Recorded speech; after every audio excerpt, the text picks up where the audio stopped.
श्री शिवाय नमस्तु भीम हर हर महादेव। स्वागत है आपका हमारे चैनल सनातन धर्म का संसार पर। दोस्तों, आप सभी लोग जानते हैं कि 25 जून 2024 को है मंगलवार संकट चौथ। दोस्तों, ये साल की सबसे बड़ी चौथ होती है, इसलिए आप लोगों को ये सोमवार संकट चौथ का दिन बिल्कुल भी नहीं छोड़ना चाहिए, क्योंकि दोस्तों ये एक ऐसा विशेष दिन पड़ रहा है। इस बार की जो संकष्टी चतुर्थी है या संकटा चौथ है, ये संकट चौथ है क्योंकि इसे कई नामों से जाना जाता है, क्योंकि इसका महत्व भी उतना ही बड़ा है। इस बार ये जो चौथ पड़ रही है, ये भगवान शिव जी के सबसे प्रिय मंगलवार के दिन ही पड़ रही है, इसीलिए आप लोगों के लिए ये मौका बहुत ही बड़ा है। इसीलिए अपने हाथ से ये मौका मत जाने देना। जब आप लोग इस दिन ये एक छोटा सा उपाय अगर कर लोगे ना, तो इस दिन आपको भगवान शिव जी का आशीर्वाद मिलेगा ही मिलेगा, साथ ही में भगवान गणेश जी का आशीर्वाद भी मिलेगा।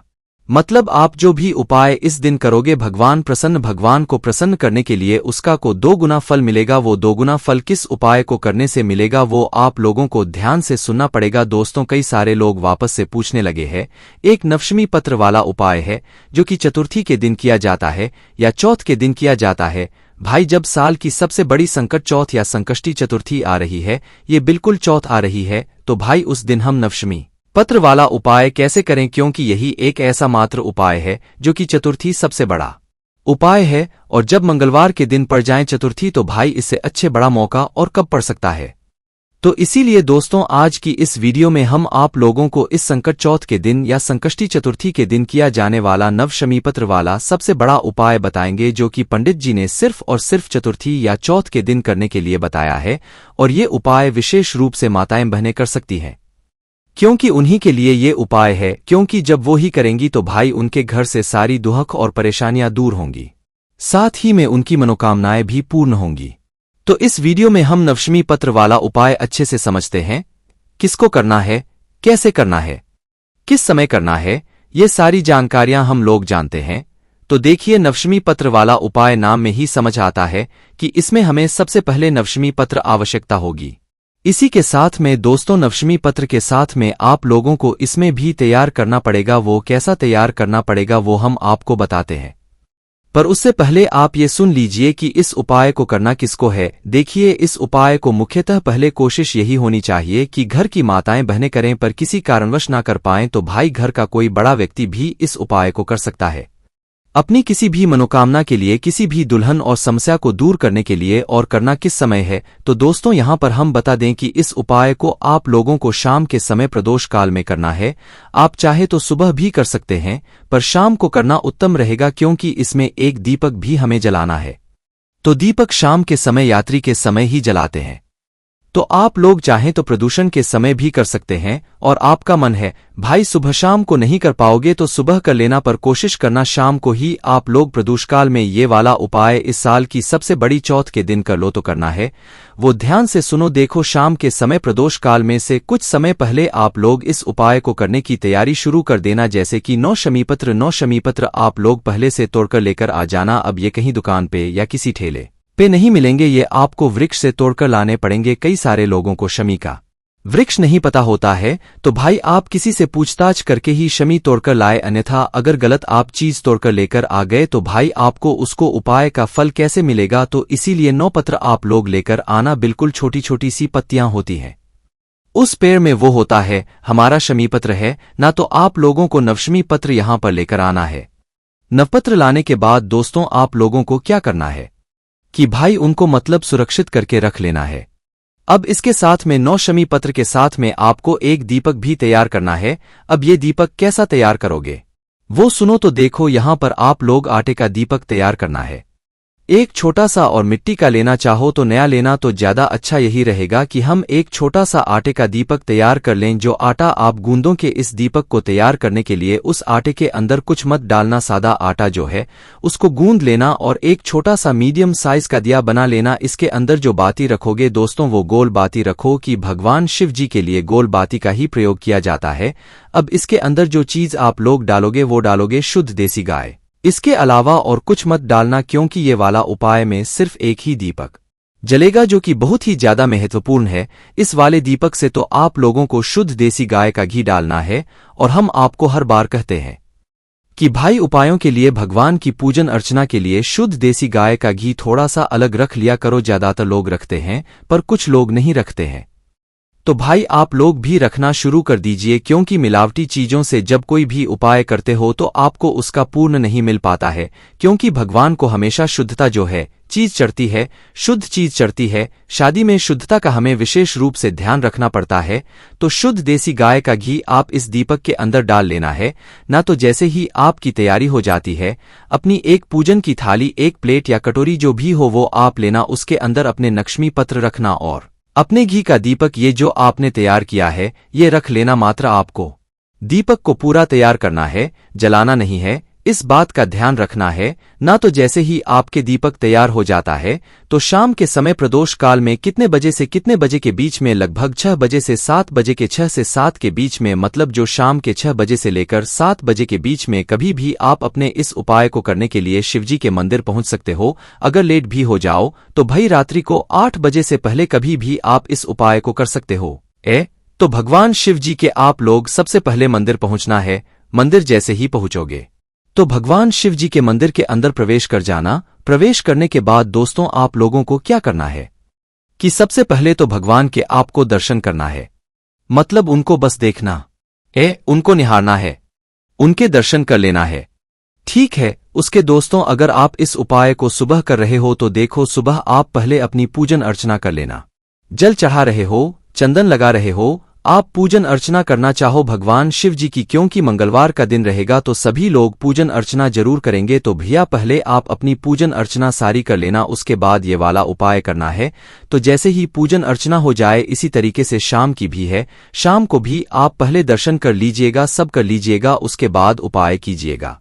तो अब आपको करना क्या है कि आप भगवान शिव जी के मंदिर के अंदर पहुंचे, अपनी उस उपाय की थाली को लेकर, या जो प्लेट के अंदर या पूजन वाली थाली आपने सामग्रियां रखी हुई है उपाय को करने के लिए है ना। तो आप कितने शमीपत्र लेकर आए हो? पूरे 9 शमीपत्र लेकर आए हो। साथ में क्या लेकर आए हो? एक घी का दीपक लेकर आए हो ना। तो अब आपको करना क्या है कि 9 शमीपत्र और एक घी के दीपक का क्या करना है वो ध्यान से सुनो। देखो सबसे पहली चीज आपको अपने 9 शमीपत्र में से कितने 5 शमीपत्र अलग निकाल लेने हैं। कितने? पूरे 9 का अभी हमें इस्तेमाल नहीं करना है।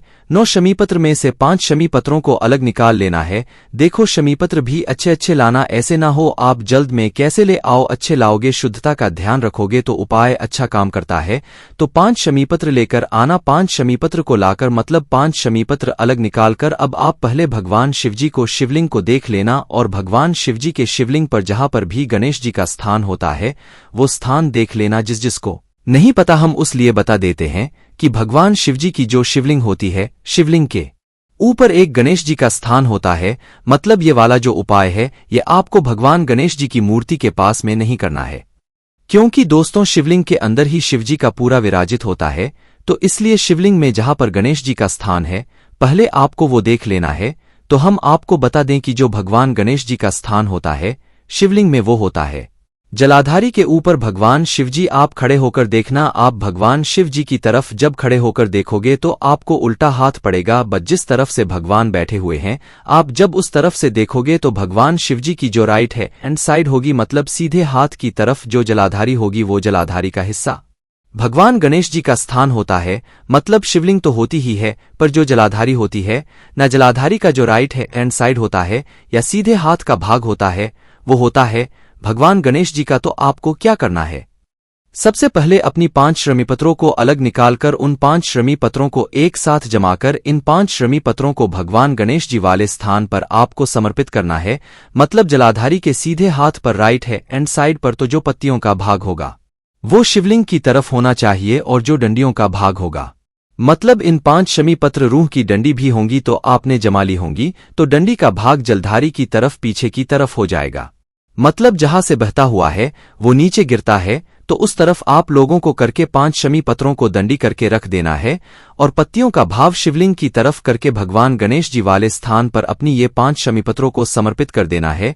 5 शमीपत्र जैसे ही आप लोग समर्पित कर देते हैं भगवान गणेश जी वाले स्थान पर, उसके बाद में दोस्तों आपके पास आप कुल मिला के 4 शमीपत्र बचे हुए होंगे। अब 4 में से भी आप 3 शमीपत्र अलग निकाल लो।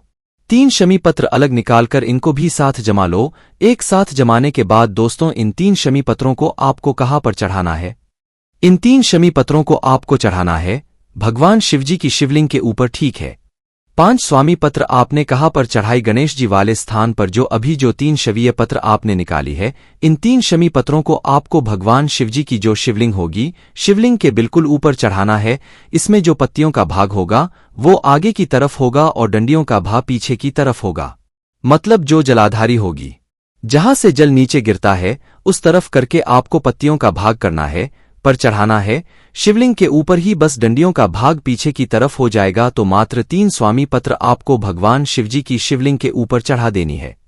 अब इसके बाद में आप लोगों ने 5 शमीपत्र भगवान के नीचे वाले स्थान पर चढ़ाई, 3 शमीपत्र शिवलिंग के ऊपर चढ़ाई। अब बचा आपके पास 1 शमीपत्र, 1 शमित्र के साथ में आपके पास 1 घी का दीपक बचा है।